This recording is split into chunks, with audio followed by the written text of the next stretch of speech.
Hello, everybody. We're back with another episode of The Lifestyle Sports. It's AR from the 210. We had an eventful NBA playoff night last night. We have much to discuss.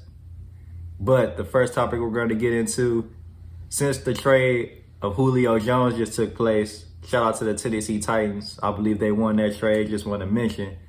But since this trade has took place, a big question is, what team in the NFL has the best wide receiver duos? There's so many players you can choose from, so many teams. I feel like the NFL is real talented. I feel like you could watch almost any game and see some type of star play. So I'm loving this next season coming up.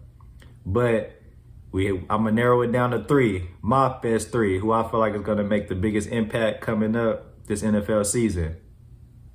So when we look at the three, I have to go with, this is in no order just yet, but I have to go with the Dallas Cowboys receivers, of course, Amari Cooper and CeeDee Lamb. Amari Cooper, since he's been in Dallas, has been real productive. I love the way he's played. Some games better than others, but overall, Cooper has made his impact. CeeDee Lamb, a great first year, great rookie year. He finally has a starting quarterback to play with this season. So, of course, I'm expecting big things from him.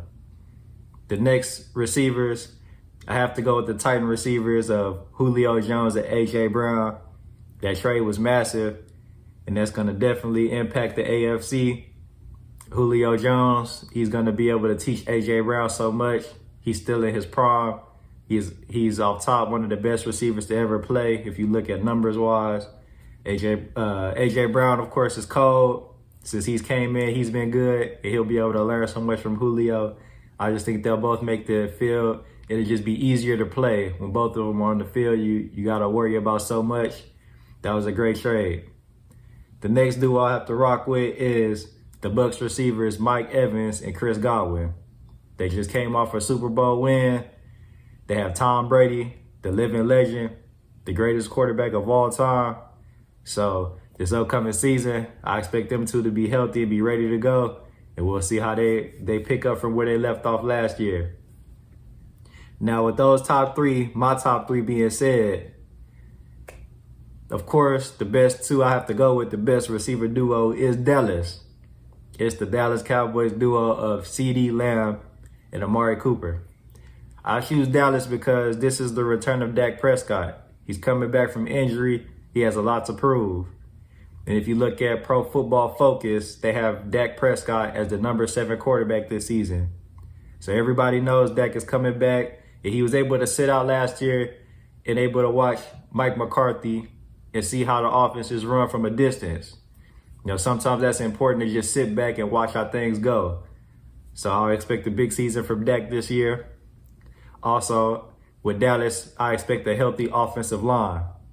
And if we go to Pro Football Focus, they have the Dallas offensive line ranked number 6 coming into this season.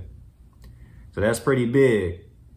With the offensive line, a good offensive line and a good quarterback that gives you time to throw and your quarterback is on target, I expect big things from CeeDee Lamb and Amari Cooper. Now, I also have to mention that CeeDee Lamb, I expect a big number 2 season from CeeDee Lamb. I feel like this could be the year he could be the number 1 receiver. Maybe that's a big bet on CD, but I love what I saw from him last year, and I feel like more consistent throws and a more consistent quarterback, this could be the year he takes over that number 1 spot, and Cooper could just slide as the number 2 receiver, and I feel like everything will flow nice. But regardless of that fact, when we look at the Bucs, Tom Brady is only getting older. You cannot defeat Father Time. You can't defeat Father Time. That's something you just can't. Every player has his end and day. So Tom Brady's only getting older. This could be the season of the decline. It may be another Super Bowl season because he's hard to doubt Tom. But it may be the decline. And then when we look at the Titans, I love their receiver duo, but their O-line and their quarterback ranked out of the top 10 when we go to Pro Football Focus. That's very important. So I feel like that's something they got to build on as well. But I'm not knocking their team. I do expect them to be in the playoffs this year, and I do think they'll be explosive. But When we look at those two things, I feel like that's going to hold them back from some of their competition. So I have to go with the Dallas Cowboys and their receiving core going into this season. Shout out Cooper and shout out CeeDee Lamb. I'm expecting big things. The first game we're going to get into from last night is game 2, round 2, the Nets versus the Bucks. The Knicks went big in this game. The Nets just destroyed the Bucks. 125-86. KD had a smooth game, smooth 32 points, 12 for 18 from the field, and 6 assists. Great game from KD.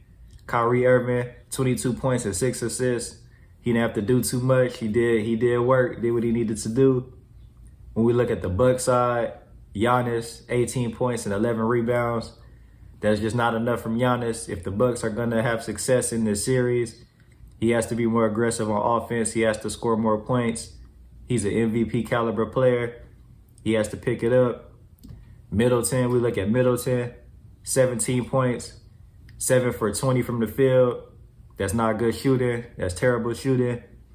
If both your stars are gonna play to that level, then you're just not gonna beat the Nets. So we'll see if they can come back and perform better next game.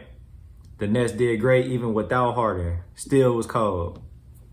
They shot 52% from the field and made 21 threes last night. That's phenomenal. Didn't miss a beat. The game was never close. Like I said, if Giannis doesn't pick it up and put on them MVP caliber numbers, it's just not going to happen for the Bucks. I feel like game 3 is really important for them. If the Bucks do not win game 3, they will be swept.